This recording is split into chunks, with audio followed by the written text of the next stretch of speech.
Welcome to the Robby Row Show. My name is Robby Row, and I'm your host. You are listening to episode 77 with Harold Mozingo. Let's hear a soundbite from Harold. I wanted to be able to just provide more to allow kids that really had dreams of doing that to be able to do that if that's what their passion was. May I have your attention, please? You're my leader. Now listening to Clear the Mechanism. The Robby Row Show. The Robby Row Show.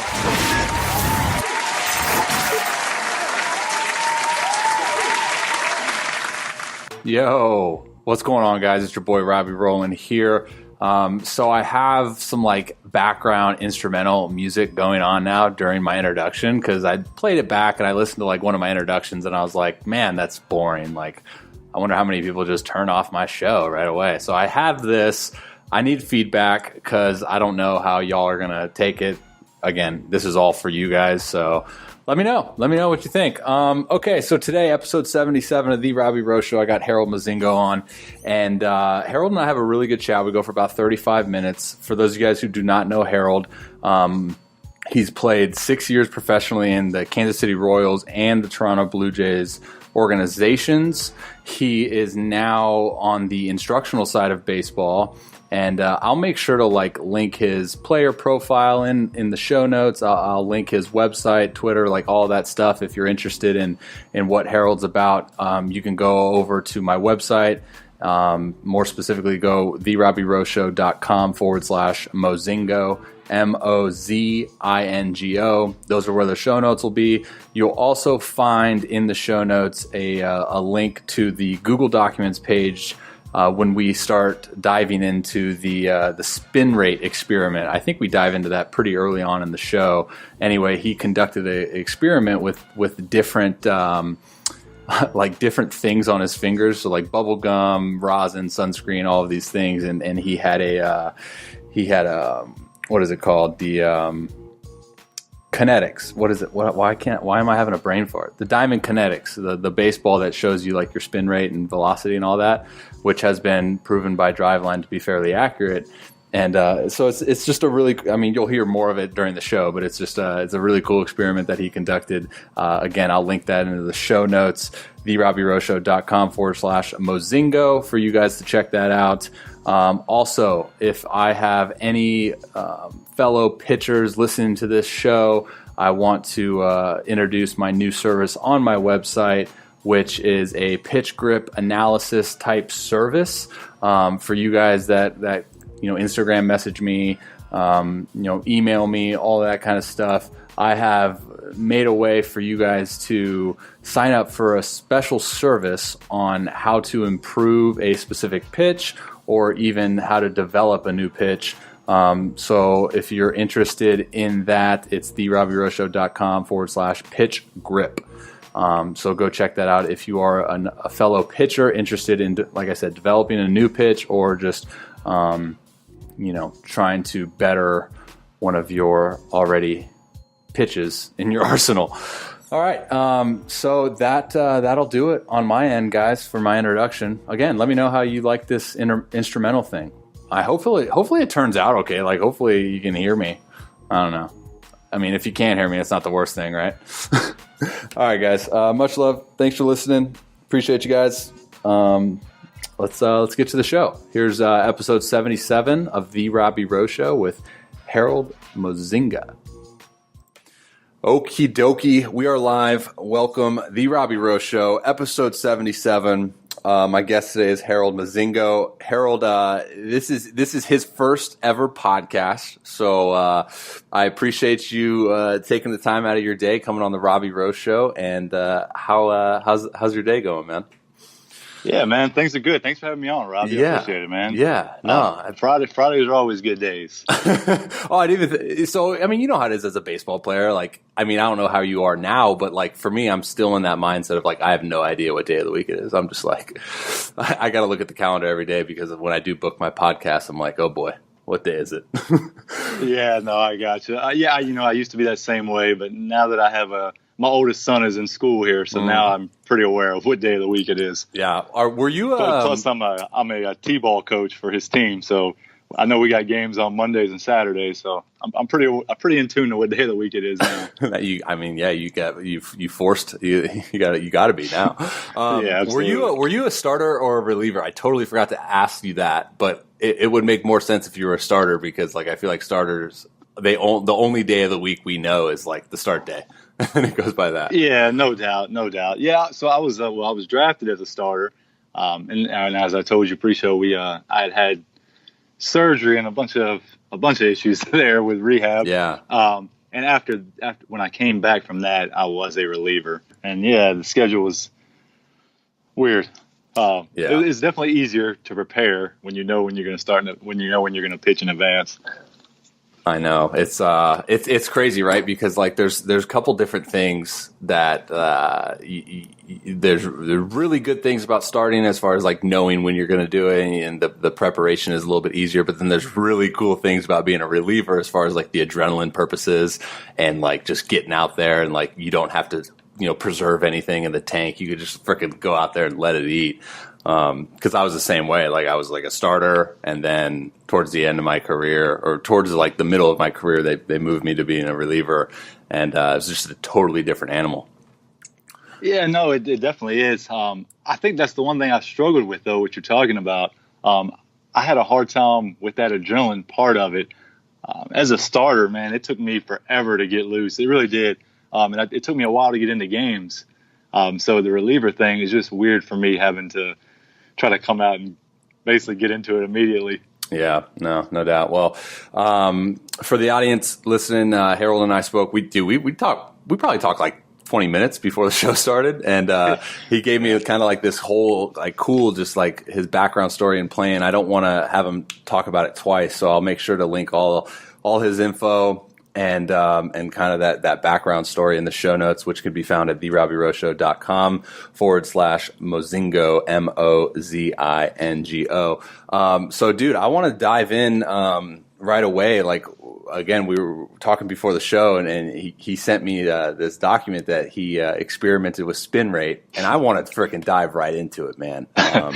Yeah, no doubt. So, like, if you can, kind of give us the outline as far as why, what, how, and pretty much all those questions. Yeah, I mean, as a lot of people remember about it, I guess it was roughly a year ago, some tweets by Trevor Bauer in reference to the Astros and spin rate got people talking about using different substances. So I said, all right, well, gosh, I can test out some spin rate stuff. So let's have some fun here tonight. So that night I went in there and just took a bunch of different substances into the building with me and started experimenting. And yeah, I mean, it kind of progressed from there. I did some more in the next few months after that. I still want to get into a lot more, but yeah, man, it was just kind of crazy. I took 4 in there on the first night. I don't remember exactly which 4. I know it was a sunscreen, baby powder, and at least the blow pop. Those were the first ones. There was one more. I don't remember which one of these it was. Bubblicious, Tootsie Roll Pop, Pine Tar, sunscreen rosin, garlic. Yeah. What the heck, garlic? Exactly. Yeah. Well, I have someone that keeps trying to get me to use grape jelly, and I didn't want to do that, but I had another person. I get a lot of weird requests. This isn't all of them either, but I get a lot of weird requests. You'd be kind of surprised at what happened to my DMs right after this stuff came out. Oh, I know. I can imagine. I won't spill the beans, but yeah, it was interesting to say the least. But yeah, it was actually kind of frustrating at first, because I did the sunscreen, I think, first, and then the baby powder, and everything's kind of lower in spin rate. And I'm like, this isn't what I want to see. I didn't know what to expect going in. And then the blow pop, it was literally just at the very end with the little gum part. I was trying to take gum, but I didn't have any gum. And right before I left the house, my oldest son had a little blow pop sitting on the counter, so I stole that from him and took it in. And then I just tried to get down to the gum. When I got to the gum, I just took the gum out. I got my finger sticky, put it back in my mouth. Yeah, that's gross. I get it. And then just kind of rubbed that in and just started throwing, and it was pretty insane right away. So this is you throwing, like, so this is me throwing. Is it okay if I link this document in the show notes for the audience to see? Absolutely. Okay, absolutely. perfect. So for those of you listening, I'm going to link this spin rate experiment document. again in the show notes. So this is fascinating, just like looking at it. So by the way, I think the most fascinating part for me is like you still bump it up to 90. Well, that was a year ago. I'll tell you. So what happened was I don't throw very often. I really don't. But I started doing all these experiments last year. So if you'll start going through it, you'll start seeing where some of these days are not very good, very good. And what had started happening by the end of this thing, because I did all these, like I said, within a 2-month span or whatever. My arm just was not responding very well after that. Oh, I can imagine. So it took me a while in between, and then by the end of that thing, like it wasn't good anymore. I'll tell everyone out there, you probably shouldn't just jump on a mountain and start trying to gas things up. It's not the best idea.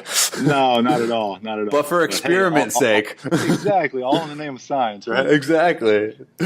That's crazy, Yeah. dude. So I'm looking at the part to me because all right, so I'm gonna spill the beans a little bit on my personal experience, and you can attest to this too because you've played pro ball. Is like what we know to be the best, especially coming from the bullpen where you have your bullpen bag. That's where you have like your sunscreen, which is completely fine, right? Because you're in the sun. Right. Sometimes you need a sunscreen, and then you have your rosin. And it's always just the thing to do for the guys that enjoy it is like you put the sunscreen on the opposite arm that you throw with, like kind of under the forearm, and then you get the sunscreen the rosin. I've seen guys use dirt too. I don't know if it's a huge difference, but then you take the rosin and you put it over the part where you sprayed the sunscreen, and that's what creates like. I've tried this honestly, and I don't like it because it's too tacky. Like I don't like that. So I see here in the experiment, what is it, E, that you have the sunscreen rosin, and that only went up 132 RPMs, which is pretty fascinating to me because I thought that would be like the top because like I said, feeling it again, it's like that's the most tacky feeling. And honestly, the one you have the most was the blow pop, right? Or am I seeing that wrong? Yeah, the blow pop and then the super blow pop was even more. Okay, so I'm seeing super blow pop. I'm not sure what in the world the difference is. What is it? Yeah, well, I was going to say, what's the difference between a super blow pop? Idea. The one's got super in it? I don't know what it was, but that's just what happened. Is all I can tell you there. That's crazy. So these are both on fastballs, though, right, with the blow pops? Well, so on that experiment A, it's only fastballs, but if you look at experiment D, which has a super blow pop, you can see the curveball as well. Oh, so okay, that's what I wanted to see. So it did go up on the curve. All right, so guys, audience, listen to this. So for the super blow pop, the fastball went from 1927 RPMs to 2648. So you're telling me that your fastball literally went from below major league average spin, which is actually pretty impressive to begin with because you got probably some good two-seam movement, I'm assuming, and then from putting the super blow pop, it went to a above average big league spin. Dude, that's ridiculous. Hey, so even more fascinating if you look at it, the fastball velocity went down 1.5 miles an hour. Yep. With that drastic increase of spin rate. Yeah, I've actually heard that too with guys talking about like with substance on their finger though. Like it doesn't. I don't know if it's because of the tackiness. But you know how like these things are, man. Like the littlest minute difference makes literally all of the change, and it's crazy. Yeah. So my on the first experiment I did with the blow pop, the fastball velocity jumped up quite a bit. So obviously initially that got me excited. I never used substances, but I'll tell you this. Oh yeah, I see it here. The fastball averages. Not to say anything bad. I'm not suggesting anyone do this, but if I was a fringe prospect in today's game, knowing this stuff, like I would have to at least consider this stuff. That's interesting. Because I mean, just think about it. We always have gum in the dugouts. Who's going to stop us from having gum? Yeah, no, but everyone. Yeah, I mean, it's a fine line too because like. I don't want to be the guy that's saying like, "Hey, do this," right? Like, I don't want to advise that. I think you're kind of in that same boat, but it's crazy too because there's so many, like you said, those prospects now, and as we advance in this game, like you go to a high school game now and they're bringing like portable Rapsodos to determine like, okay, what's under the hood behind, whereas you and I were coming up, it was just like, all right, he's got a 93 mile an hour fastball and that's that, black and white. Yeah, exactly. And now we're starting to see these other means to determine pretty much like pitch profile, man. Like, are these guys good? Yeah, no doubt. Like, how's this going to play at the next level? I'm interested in like how certain things like took off spin. Could you even like, what's your hypothesis there, or your consensus of why certain things did so? Oh man, this is a good one. I think it has to do with that tackiness that you're talking about. But I'll tell you this: that first night when I was experimenting here, like the sunscreen and the baby powder and all, they all kind of felt a little. Like, well, the sunscreen especially, it was slick, so you knew that like I really wasn't creating a lot of friction there. Like you could feel a difference. But when I went to the gum from the blow pop, like the first throw, like I knew something was different. Like this feels different. Like how so? It's almost like you could just feel the seams come off a lot harder. So these are all, when you say fastball, like these are four seamers, right? Four seamers. Yeah, I did not throw a two seamer. When you played? But I did not. Yeah, I did not throw a two. Dude, that's interesting because, like I said, your fastball spin without being critical here in any way, because I love the guys to death. I was in the Royals organization. We were not allowed to throw two seamers anyway. So see, the Pirates were like that too. No, not the Pirates. Yeah, I've heard organizations be like that. Yeah. Yeah, well, what are you going to do, right?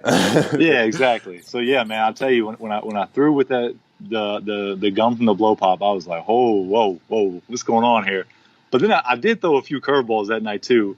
And the problem I would have with that stuff is, man, all my curveballs were bouncing like, I don't know, 30 feet in front of the plate. It wasn't even close. Right. So that's crazy, dude. That's this stuff fascinates me, man. So like, yeah, no doubt. For the audience listening, we did it, or Harold did it with the pitch tracker from Diamond Kinetics, which has been proven by not only you guys but by Driveline as well, right? They kind of compared that to Rapsodo and TrackMan and all that. They've done some validation with it. I know they've done it with Rapsodo, and the spin rate itself is pretty accurate. But Diamond Kinetics, they don't show like axis and like all the other. Well, they show spin direction. Okay. They don't get into basically what we would think of with Rapsodo as efficiency, right? At all yet.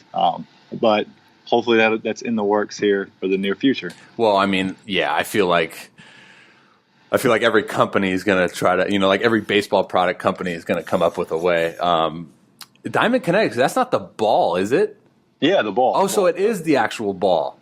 Yeah. Okay. See, that's okay. I wonder what would happen if you threw with the Diamond Kinetics ball and threw it on like Rapsodo. Is that how they did the Driveline thing, or did they separate?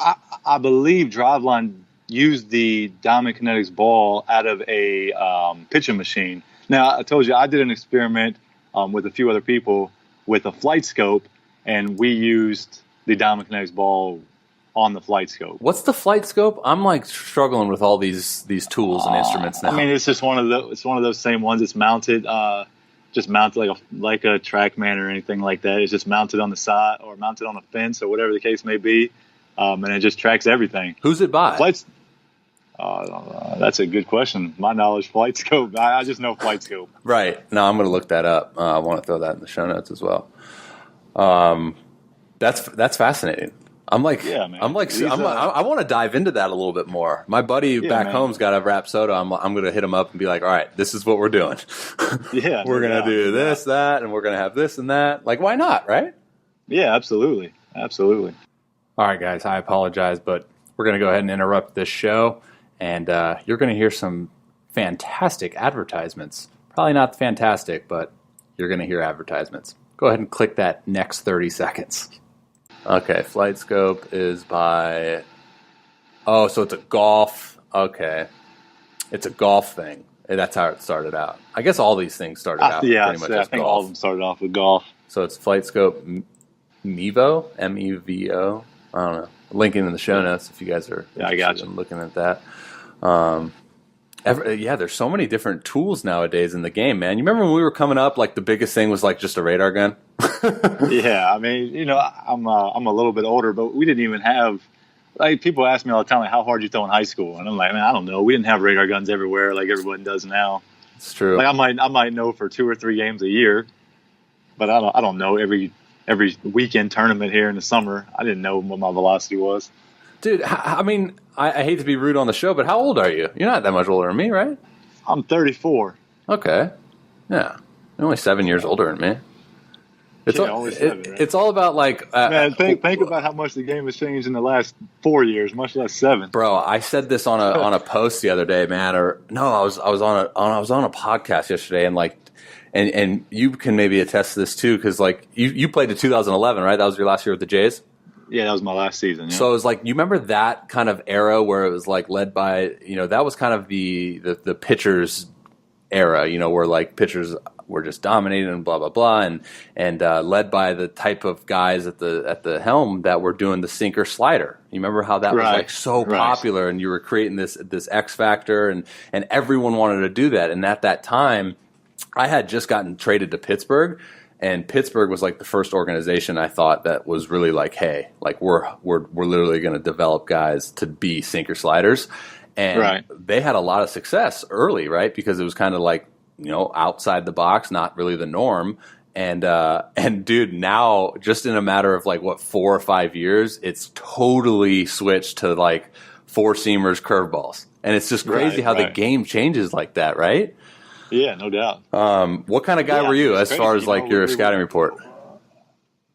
Well, I was a 4-seam fastball, curveball, and changeup guy coming out of college, and that's what the Royals were all about. Anyways, it was with them. It was all about a 4-seam fastball, a curveball, and a changeup as a starting pitcher. Those are 3 pitches they wanted. That's what I already possessed. So it was, just kind of a good match there. Right. So yeah, that was just what I always went with. Oh, hey, whatever works, man. Yeah, well, or in my case, not. Dude, that's what I wanted to talk to you about was like, and I know, dude, I know like injuries are a sensitive subject sometimes, but like looking back at your career, being a guy that, again, we talked about it on the before we started the show, is like being a guy that spent multiple years just like on the training table in rehab, like really just grinding with injuries. Like looking back at it now, was there anything that you could point to being like, yep, that is why I got hurt? Oh man, well, the answer to that is yes, but I don't want to throw anyone or any. You don't have to mention names, the bus or anything like that. But yeah, so the first time I got hurt, and I didn't know it at the time. I think that's how it goes a lot of times. We don't really realize it. And the one thing that I do know I'm very in tune with is that as athletes, we always think we're invincible, right? So we almost kind of pretend like we're not hurt. Like we don't want to believe that we're hurt. So my sophomore year in college, so I actually came into college. This is going to sound crazy. I came into college. So I was drafted out of high school in the 15th round by the Mets. Mm-hmm. And I came into college possessing 1 pitch, and that was a 4-seam fastball. And I was a starting pitcher almost immediately. Honest, like this is, I can't make this stuff up. This was back before pitch counts were a thing. Oh, okay? Yeah. But I have it, it was documented in a newspaper clipping, so I have it. So nobody can say, "Oh, you're just full of it." I literally threw. My first college start, I threw 144 pitches. Okay, and it was literally 140 fastballs. Like there was nothing else. There was nothing else. Every once in a while, I might throw a curveball about 36 feet, but there was nothing else I was coming with. But anyway, so the next year they kind of wanted me to become more of a pitcher. And so we were going through this transition, and we had an off week during spring break, and so I used to throw like, gosh, I don't even know, probably 80 pitch bullpens. I threw long bullpens, and after I was done with the bullpen, our head coach came over, and he kind of just wanted to work on a slider, which was probably needed, and we were working on that, and then that night I went home. And I fell asleep just when I got back to the apartment or whatever, just took a nap. And when I woke up, I couldn't really extend my right arm. I didn't know what was going on. Saw the doctor. They basically said, without even really looking at it, nothing's wrong. You're good. Take some ibuprofen, take some Aleve, you're fine. Like, all right, sweet. You don't got to tell me twice. So I just just kept kind of trying to throw with that, and it never really felt all the way right from that point on.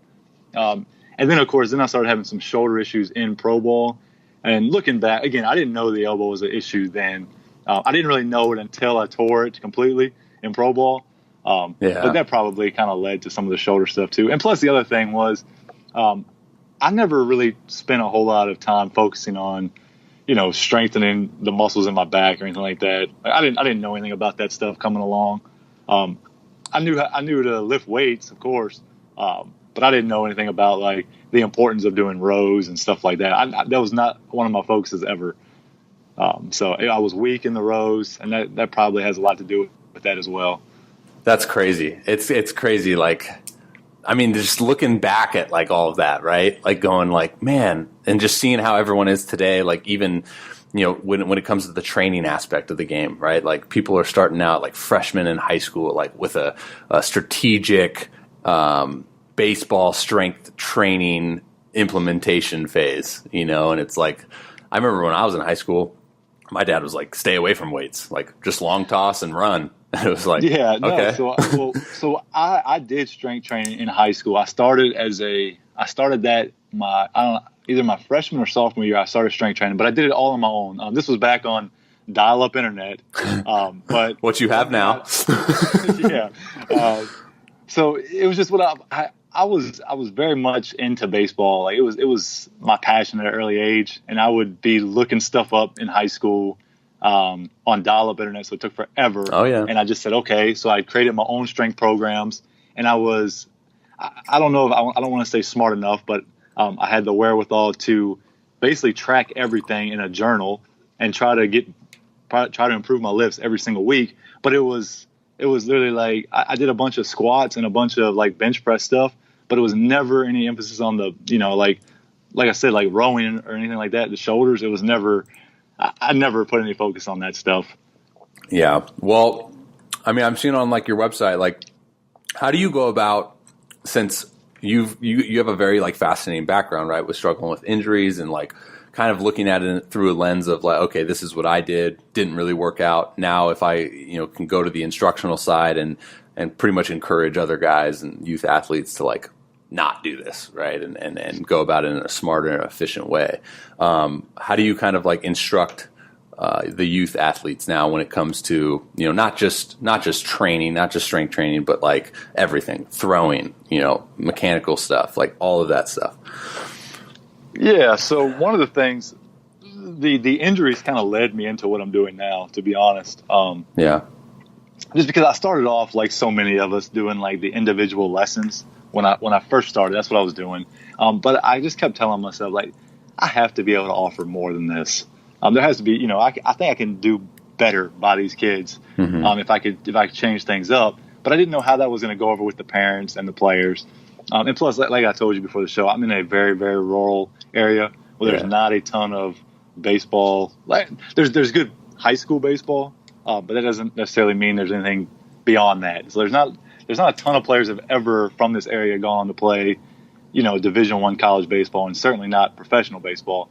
So I wanted to be able to just provide more to allow kids that really had dreams of doing that to be able to do that if that's what their passion was. Right. So it just kind of started with, okay, look, I'm going to get away from these timed lessons. And when you come in here, I don't care how long it takes. We're going to do some stuff for your shoulders. So we start off with bands, of course, and some other, we call it the balls here, just like, I don't know, a series of arm circles with weighted balls, stuff like that. And then we did long toss. And then if they needed to throw bullpens, we would do bullpens after that. So that's how it kind of started. And then the guys were like, okay, I want to do this more than one day a week. And I was like, perfect, because I think that's the way it needs to be. So it started, then it went to 2 days a week. And right. Basically, guys were coming in like 3 days a week doing that same style of stuff. They didn't throw a bullpen every time, of course, but that's what they started doing. And then it transitioned into, okay, now we're going to start doing some strength training as well. It just grew from there. And then, of course, the weighted baseballs became a big thing. And we started adding some of that in. And obviously learned a lot from that over the years and have changed a lot of how I go about that as well. Yeah. No doubt. It's constant evolution. It's just constant like process of understanding like what works and what doesn't. It's trial and error. Yeah, no doubt. Yep, no doubt. You wrote something on your blog, again, for the audience listening. I'll link all your stuff, as far as website, social media platforms, all that in the show notes. And you wrote something, man, that like really just hit home with me, because I'm really passionate about this as well, is that big picture mindset, right? Like I think, not to like call any particular parents out, but I think parents get into a certain predicament because they want their 12-year-old son to be the best on the team, and if he's not the best, then he's not having fun, and therefore he's upset. And I get the whole scene, but we don't train to be the best like 12-year-old. And what I mean by that, me specifically coming from the pitching side, I get like parents asking me about curveballs for their 10-year-old, or like, hey, like, can he throw this pitch, or can he do this, to get more guys out at, a 12U level. And it's like, it's not about that, right? It's about that big picture, which you wrote. And I just find that like that at the core, man, is like, for me, the most pivotal, most important when it comes to, really training and making a difference for those guys, right? Yeah, no doubt. Look, I get it. As a parent, man, it's a struggle. It really is, because you never want to see obviously you're biased towards your own kids, and you want to see them be the best at everything. It's just human nature, right? But the reality is, if you look at it time and time again, like a lot of elite athletes were good athletes at a younger age, but they weren't necessarily the most polished baseball players, or the most polished football players, or the most polished basketball players. You can take any sport, right? Yeah. They were just their bodies moved well, and there was basically a little bit more of a progression. So that's why you see a ton of guys. And this is what I always try to preach to these parents: that you see a ton of guys that dominate baseball on a little field, but none of that stuff matters until we hit the big field, because everything becomes a separation there. So you see, like I said, you see a lot of guys that just have the ability to hit home runs at will at age 12, because they're so much bigger than everyone else. So they have that power. Then all of a sudden they get to the big field, their bodies don't move well enough to be able to handle that big field. And so then guys are catching them, and they don't understand why. And, you have to, there's this constant battle. And I get it. Like I said, every parent wants their kid to be the best at everything. I'm no exception there. But you have to keep the big picture in mind. So that's why I always try to emphasize that we need to train to the movements and being athletic at a young age, and then sort of grow into the baseball skill later. Yeah. And I know not everyone agrees with that. That's just the way I see it. It's just being athletic, man. Like I'll never forget, Kobe Bryant was on, I think it was like the A-Rod corporate Barstool podcast or whatever. And he was like, he was telling a story about Michael Jordan, and he was like having a conversation with MJ, and he was saying like, hey, what were you doing like at this age, to improve your basketball skills or whatever? And MJ just like looks at him. He's like, man, I was playing baseball. Like, right. Just like be an athlete, and worry about harnessing skill later. Yeah, at least simple. Like if you're a 11-year-old kid and you have the ability just to throw strikes at will, and you can flip a curveball up there for a strike, like you're gonna be good at age 11. That doesn't mean anything going forward, and that's what's so hard for parents to understand. And I get it. Plus. And I don't know if it's like this everywhere, but especially where I am, like I was talking about, not a lot of guys have played at the highest level, so you can't understand that until you've been there and kind of see how the process takes place. And I try not to be too critical, because I've always told everyone not to be like the players, the parents, because you can only ask people to teach what they know, right? And so we lose sight of that a lot. I think if people in my position, we're quick to criticize like the coaches that don't know. But we can't ask people to teach what they don't know, right? Hopefully they have the wherewithal to try to learn the stuff they don't know. But that's not possible for everyone. Like, when they're working 2 jobs and then trying to coach kids, like you can't expect them to have time to sit there on Twitter and study how to go about handling a pitching staff and stuff like that. They're only going to teach what was passed down to them through the years. Hey guys, it's me again. I'm going to go ahead and interrupt you one more time. How about some more advertisements? Yay. Yeah, and it's no disrespect, like you said, man. It's like we're not like, belittling these types of people, but it's like we, guys in your position, like that's what we are for from the instructional side is like, so you guys don't have to worry about it. Like, trust the instructors to go about it the right way, right? Because for me, it's like, what is, at the end of the day, like, what is the goal? Does little Timmy at, 12 years old, like, does he want to progress into potentially being like a Division I college baseball player? If that's the case, then like, we're probably going to approach being a 12-year-old a little bit differently for Timmy than we are for, say Josh, that's like, not that skilled, not that athletic, like he probably going to Harvard and creating a robot that can rule the world or something. Like his development's going to be a little bit differently. So again, I think for the big thing on my show is just like identifying the goal from an early age, even if that's from a parent standpoint. And I know a lot of things change as you mature and you hit puberty and all that, but as soon as you can, like understand like what is the goal and then do whatever it takes, to achieve that goal. Yeah, no doubt, man. And you're talking about puberty. That's one of the biggest things that I have to deal with now, too. Oh, yeah. Just because, I'm fortunate enough to work with a lot of very talented kids from some talented, like, showcase-type organizations. And the reality is every kid is going to grow. Like, you get these 13, 14, 15, 16-year-olds, right? They're all growing at different rates. So some of these guys are basically becoming physically mature at age 14, right? And so they're getting scholarship offers, which is insane, before they've ever played a game, in high school baseball. And so what happens is the other parents, their kids may be more skilled, but they're just not. They don't have the tools yet as that kid does. They're like, well, gosh, I gotta do everything I can now to get a scholarship now, and it just becomes a crazy cycle. So you just gotta have some patience there and trust that, like. If you'll develop the necessary movements, get stronger, all those kind of things, and not worry about when it comes, because for a lot of the, there's a lot of guys that stall basically as high school freshmen and sophomores, and everybody passes them. Yep. Just because of those same reasons, they physically matured earlier. Yep. No, I hear you, man. All good stuff, dude. But I want to be respectful of your time today. Again, dude, thanks so much for coming on the show and kind of giving us, a little taste of your background and how you're implementing your journey in baseball, and now you're applying it to the youth. So I appreciate you and what you're doing, man. And at this time, can you provide like the audience, or at least my audience, like where they can find you as far as like your social media platforms go? Yeah, man. I don't have a bunch of different ones, but I am on Twitter. That's the biggest. Are you on Instagram or no? No, I'm not on Instagram. What the heck are you doing, man? I know, right? No, man. I told you, man. Out here in the sticks, I'm trying to find that balance of this new age and the rural life. You know what I mean? So yeah. So good luck with that. Too overboard with the stuff. Yeah. So just on Twitter at Mozingo Baseball. I'm on Facebook too. I don't do a lot with that. Mozingo Baseball there too. And then the blog like you're talking about, it's mozingobaseball.blogspot.com. Cool. That's about all I got. Again, I'll link all that stuff in the show notes, man. But hey, dude, thanks again for coming on the show, and I hope your first ever podcast experience was a good one. Yeah, no, absolutely, man. It was fun. Thanks for having me on. Yeah, absolutely, bro. I'll sign you off the air. But thanks again. Sounds good. All right, guys, that's another episode of The Robby Row Show.